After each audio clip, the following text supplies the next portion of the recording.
Boa tarde. Deus nos abençoe. Estamos aproximando de 2018, né?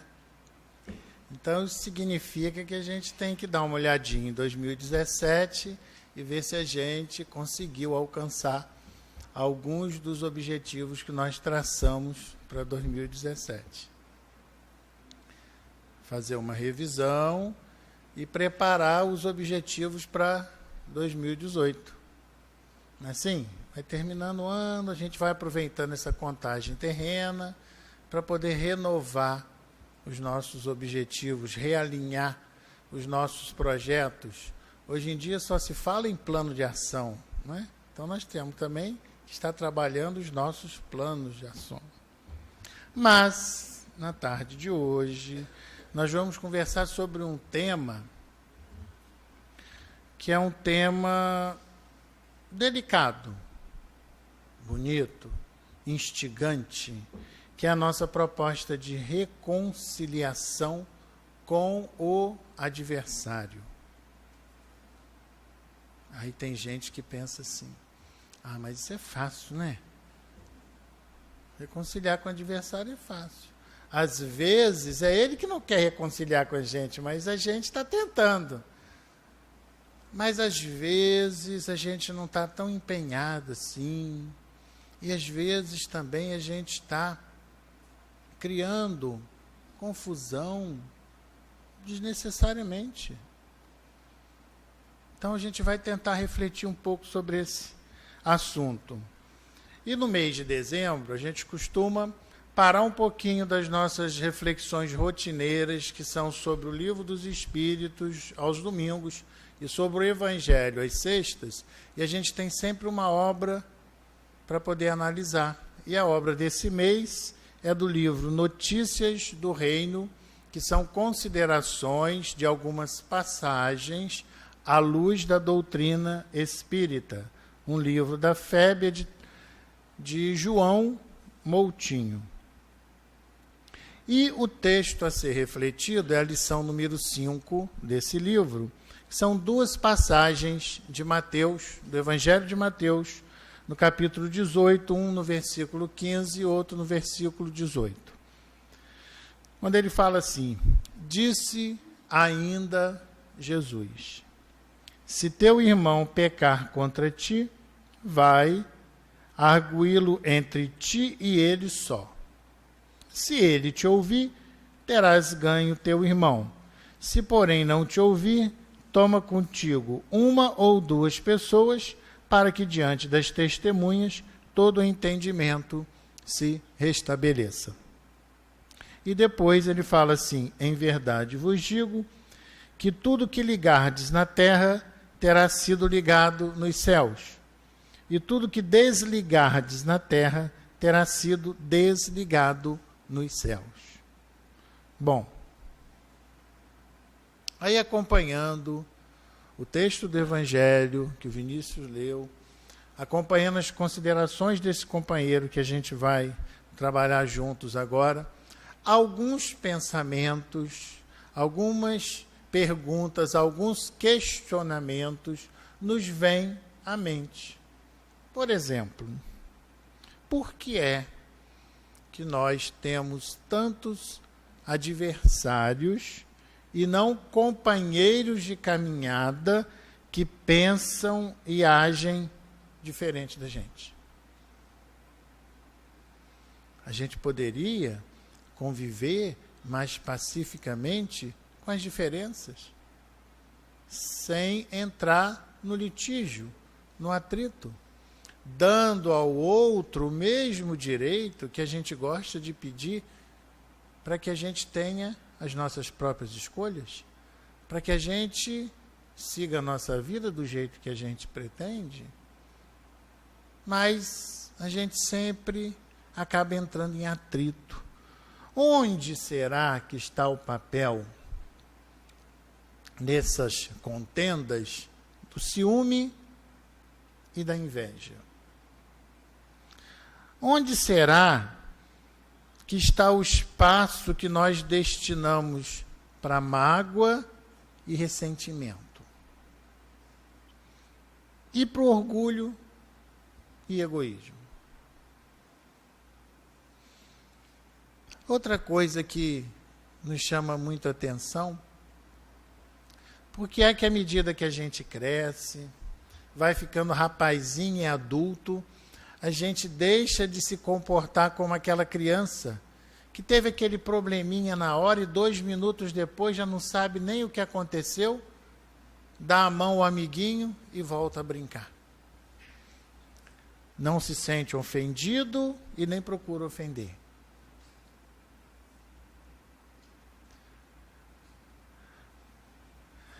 Por que é que existem tantas clínicas, tantos consultórios, tantos hospitais? Aí alguém pode falar assim, Maurício, para tratar dos doentes. Então, por que é que estamos tão doentes?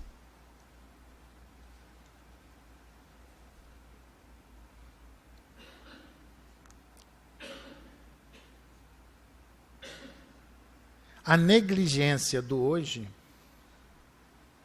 gera reencarnações dolorosas.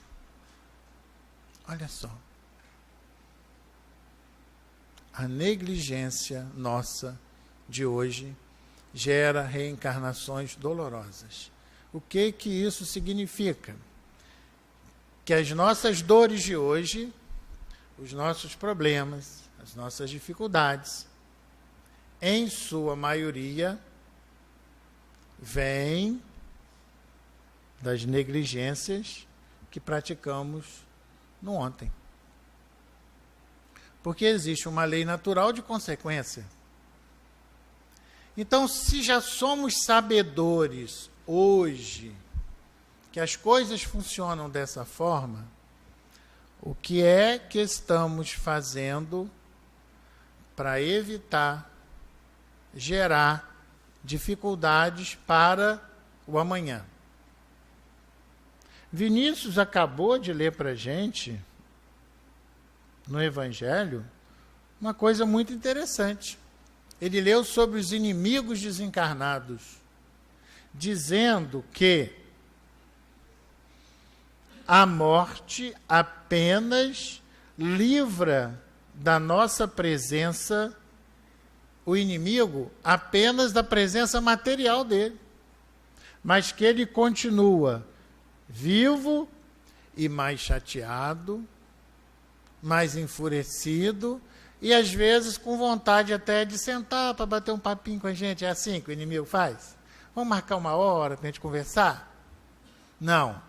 Normalmente ele está mais enfurecido, está mais chateado, está mais zangado.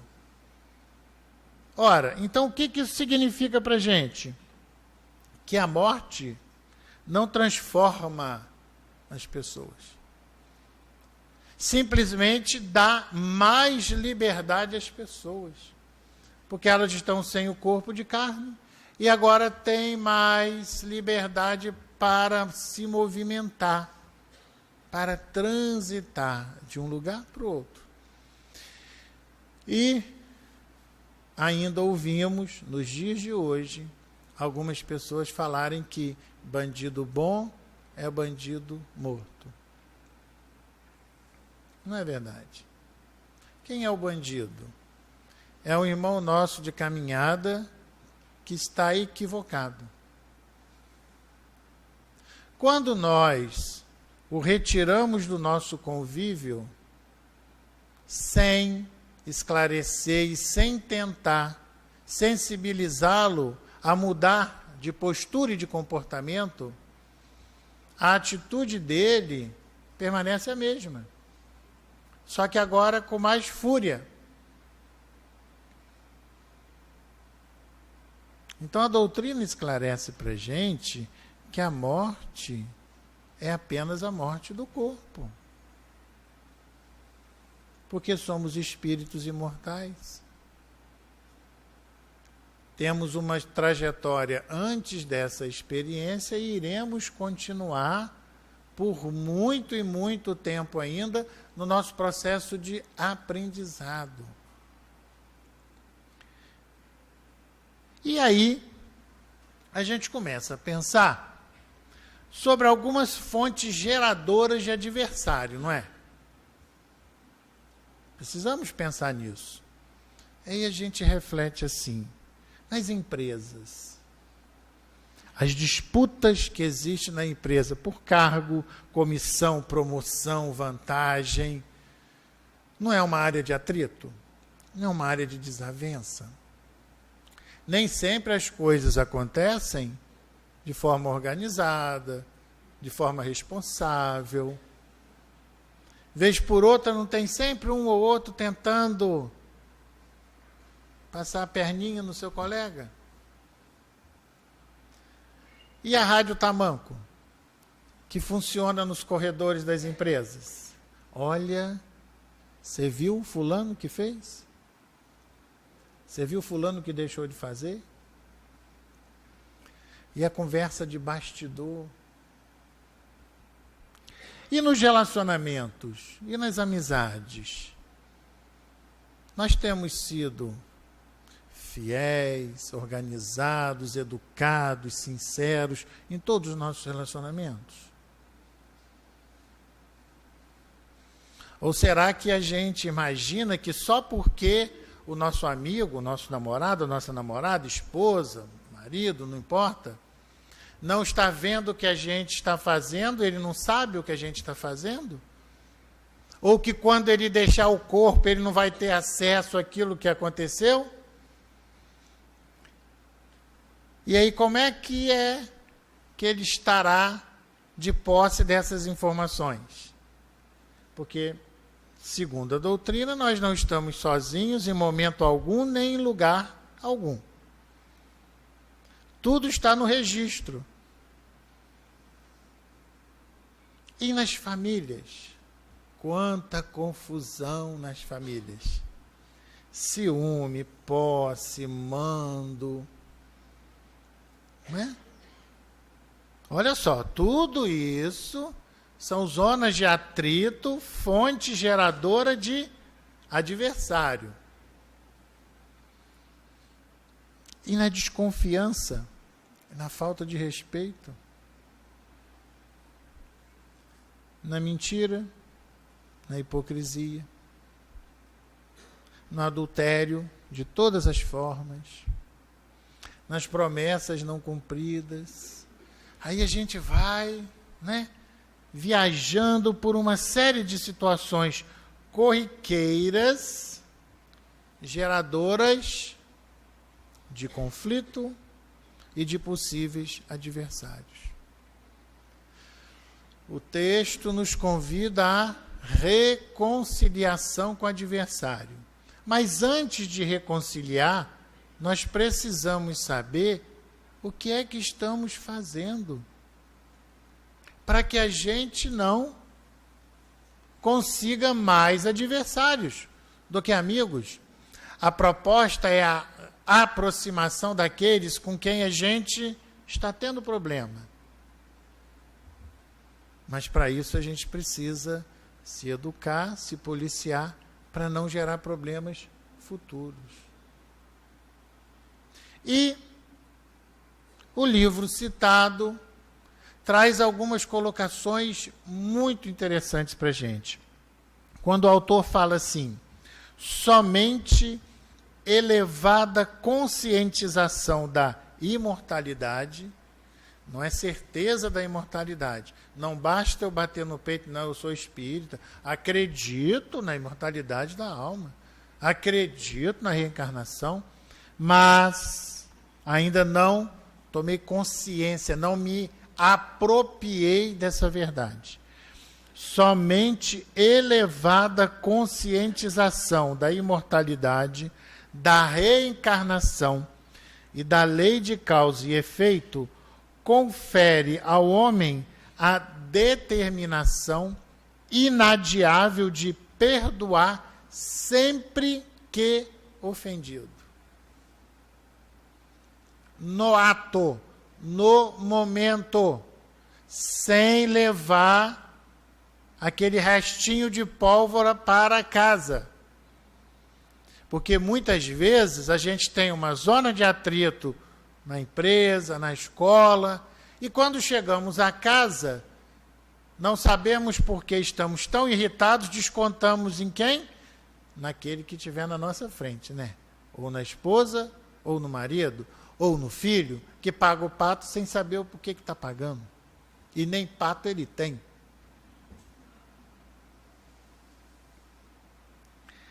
Faz-se necessário entender que os sentimentos de ódio que animam o ser encarnado não se modificam com a desencarnação, como não se liberta de enfermidade grave mudando de roupa. Então, se eu estou doente, troquei de roupa, a doença ficou na roupa? E quando eu morro, o que eu faço? Eu tiro a roupa, que é o corpo físico. E chego no plano espiritual como? Com a mesma enfermidade, com as mesmas dificuldades. Então, ele nos convida a começar a meditar, porque o conhecimento, o esclarecimento nós já temos. Agora, a conduta da reflexão ainda é difícil para nós.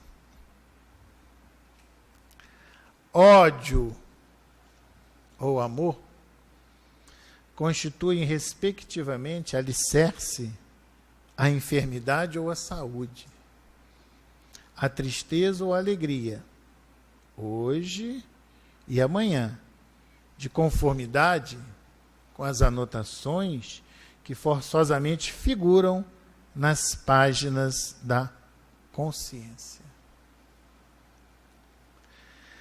Se a terapêutica, na condição de ofendido, repousa no perdão incondicional, por constituir-se em profilaxia aos diversos estados patológicos a que o ódio conduz o espírito, pode-se admitir o imperativo de não se figurar do quadro de ofensor, compreendendo-se o tributo que a justiça divina impõe, ainda que perdoado pelo ofendido, junto de quem deve-se buscar o perdão, recorrendo ainda à prática do bem ao próximo, como forma de se reduzir em compromissos espirituais. Muitas vezes, nos nossos equívocos, a gente até se reporta ao outro, né? E pede desculpas, pede perdão. Aí o outro até, no seu coração já mais trabalhado, não liga para isso não, nem registrei a ofensa.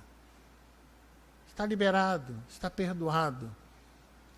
Só que precisamos compreender que o crime cometido não foi contra a pessoa, mas contra a lei. Teremos aí um ressarcimento a fazer. Se aquela pessoa não se sentiu ofendida, ótimo. Mas em algum momento a lei colocará à nossa frente algo a ser reparado. Resumidamente, pode-se admitir a justiça espiritual na seguinte sentença: embainha tua espada, pois aquele que com ferro fere, com ferro será ferido. Ofensas morais, traduzidas por compromissos espirituais, são sempre catalogados à conta de débitos que, anotados na consciência e no livro da justiça divina, não podem ser revogados por simples convenções dogmáticas, assim como não se revogam débitos materiais mediante mera confissão da dívida. Vale, por isso, conhecer nova referência sobre o perdão das ofensas, determinando imediata reconciliação. Entra em acordo com o adversário, enquanto estás com ele a caminho, para que ele não te entregue ao juiz, o juiz ao oficial de justiça, e sejam recolhidos à prisão. Digo, em verdade, que dali não sairás enquanto não pagares o último centavo. Definidos, no entanto, por adeptos da descrença na lei, embora rotulando-se de bons religiosos, os seres terrenos emprestam evidente desapreço às lições de Jesus, admitindo por equação atos simbólicos que lhes garantem imunidade para mais tarde serem surpreendidos pelos cadáveres insepultos de pretéritos crimes sem resgate. A interpretar por cadáveres insepultos as defecções morais não reparadas, pode-se compreender por que Jesus recomenda ao moço que lhe pede licença para sepultar o corpo de seu pai: deixe os mortos o cuidado de enterrar seus mortos, quer dizer, somente aos autores dos delitos, também admitidos por mortos ou escravos do erro, compete reparar suas faltas, dando, pois, sepultura a seus espectros. Ligar e desligar devem compreender propostas de reconciliação inadiável entre os litigantes, em que pese o concurso emprestado por terceiros. Todo esforço deve ser mobilizado no sentido de se desligarem os liames do ódio, restabelecendo os laços do amor, advindos do perdão, por constituírem fator imunológico contra enfermidades estranhas que procedem dos quadros infelizes de erros do passado, arquivados no subconsciente sob o imperativo da reencarnação, de onde, por influência de espíritos inimigos, podem ressurgir sob diferentes formas, até mesmo por manifestações esquizofrênicas ou depressivas. Se a reconciliação pode ser admitida por profilaxia, pode-se assegurar que a legítima imunidade contra a indesejável surpresa de enfermidades no porvir repousa na prática exclusiva do bem, excluindo da pauta da vida qualquer atitude que se configure por inclusão no quadro de ofensores. Os verbos ligar e desligar compreendem ações boas ou mais, que anotadas aqui na Terra, nas páginas da consciência, são igualmente escrituradas à guisa de crédito ou de débito no céu ou no plano espiritual, em que o espírito esteja matriculado.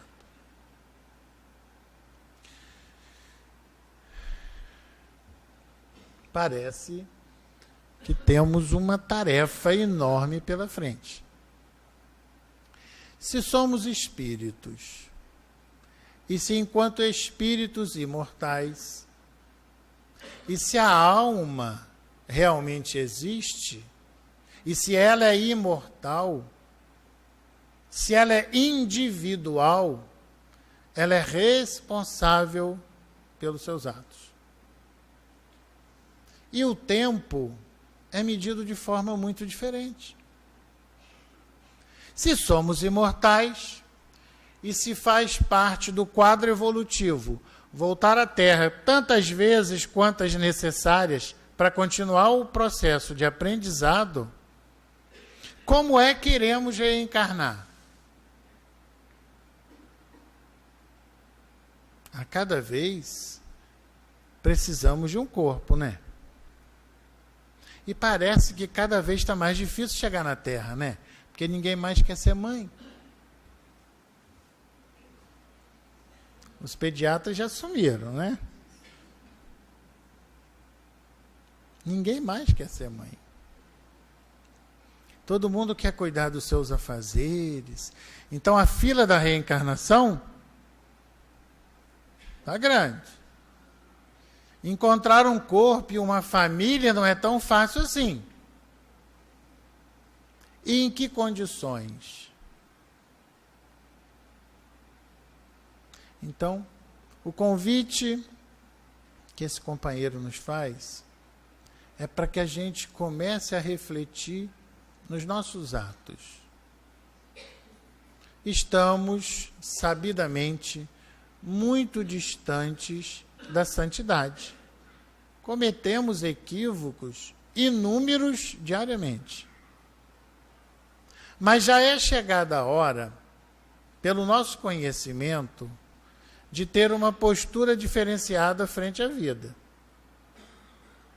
Não podemos mais usar como desculpa porque os outros fazem,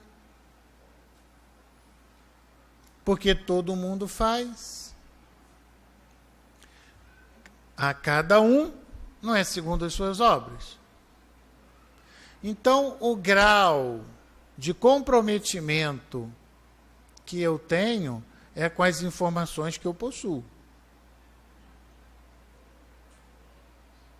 Às vezes, o meu companheiro, o meu irmão, o meu parente, o meu familiar, meu companheiro de trabalho, desconhece as informações de que eu sou possuidor. E às vezes o equívoco que ele está cometendo não tem a menor expressão frente àquele que eu estou cometendo com propriedade. Porque eu conheço todas as implicações. Por isso existem as atenuantes e as agravantes. Mas nenhum de nós podemos dizer, em 2017, virando para 2018, que desconhecemos a lei de Deus.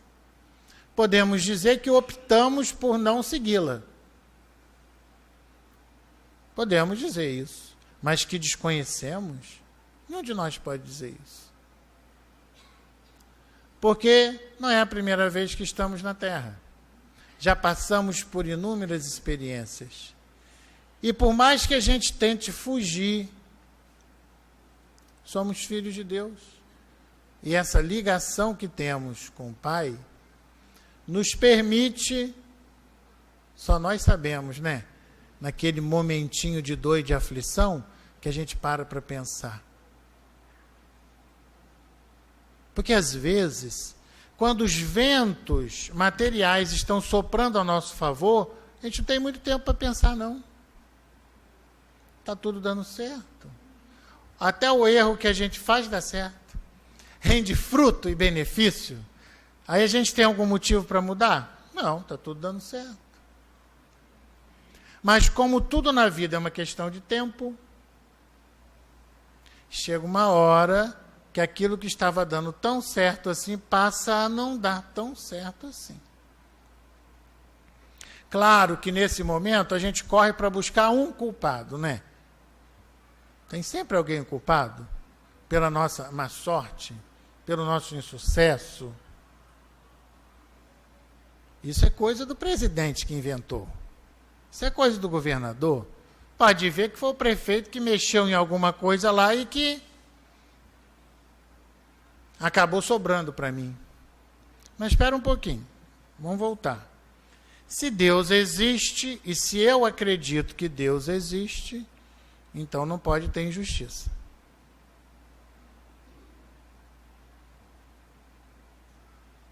Porque sendo Deus, né, a inteligência suprema, um dos seus atributos é a perfeição. E dentro do quadro de perfeição não existe injustiça. Isso dá pano para manga, não dá? Porque quando a gente olha com os olhos materiais, um evento que acontece na nossa frente e que a gente não teve participação naquele momento, a gente chama de injustiça. Só que isso aconteceu naquele momento. E os outros momentos anteriores, dos quais nós não recordamos. Porque a cada dia surge um cientista novo dando seu testemunho. Recentemente, um grande cientista, professor de Harvard, passou por uma experiência de quase morte que o fez reescrever sua trajetória de vida toda, porque até então ele atendia os pacientes, conhecia o relato dos pacientes, mas desacreditava por completo, até que chegou a vez dele passar por uma experiência de quase morte. E ele acabou de lançar um livro dizendo que a morte não existe, não. E conta muitas coisas que ele viu durante o momento em que ele estava nessa experiência. Então, o convite que ele nos faz é exatamente esse. Bom, se nós já temos essa informação, por que é que continuamos ainda vivendo como se não as tivéssemos? Isso é uma reflexão que a gente não pode fugir dela. Por que é que continuamos a repetir atitudes e comportamentos não condizentes com aquilo que a gente já sabe? É como se desafiássemos a lei, na impetuosidade do espírito. Não é?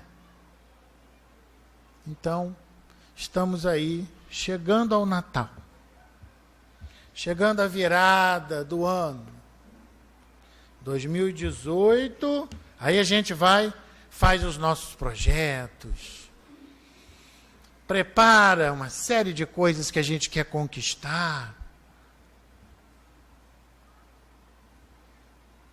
Mas a gente não muda. Algumas coisas até a gente conquista, coisas materiais. A gente consegue um emprego melhor, condição financeira melhor, né? Nossa vida fica mais organizada. A gente passa a adquirir algumas coisas que a gente vem planejando há muito tempo. Ótimo! Aí os espíritos nos lembram assim. Isso são conquistas? Aí a gente fala assim, são conquistas. Aí eles perguntam assim, e para onde você vai levar essas conquistas? Porque a única coisa que é nosso é o que nós podemos levar para qualquer lugar que a gente for. E até onde eu saiba, a única coisa que é de nossa propriedade são os nossos conhecimentos, os nossos sentimentos, as nossas emoções. O resto todo é empréstimo, que pode ser retirado à nossa revelia a qualquer momento.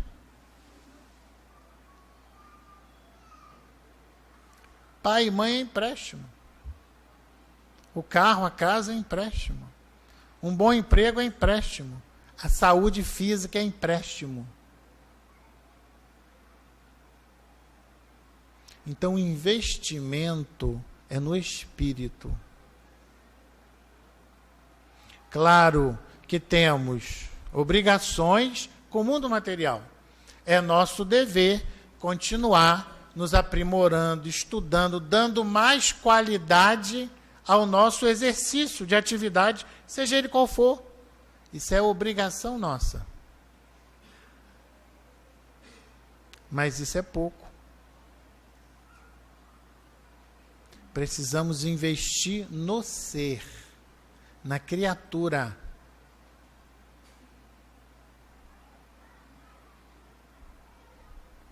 O profissional do futuro, qual é o profissional do futuro? É aquele que tiver inteligência emocional. Porque os conflitos a que seremos submetidos serão tão intensos que temos que ter equilíbrio, sabedoria, ponderação, maturidade para enfrentá-los. E isso ainda se ensina muito pouco nos bancos escolares. Então, 2017 está se indo. E nós? Estamos terminando 2017 da mesma forma que terminamos 2016? Com a mesma preguiça de sempre? Com a mesma fofoca de sempre? Com a mesma teimosia de sempre?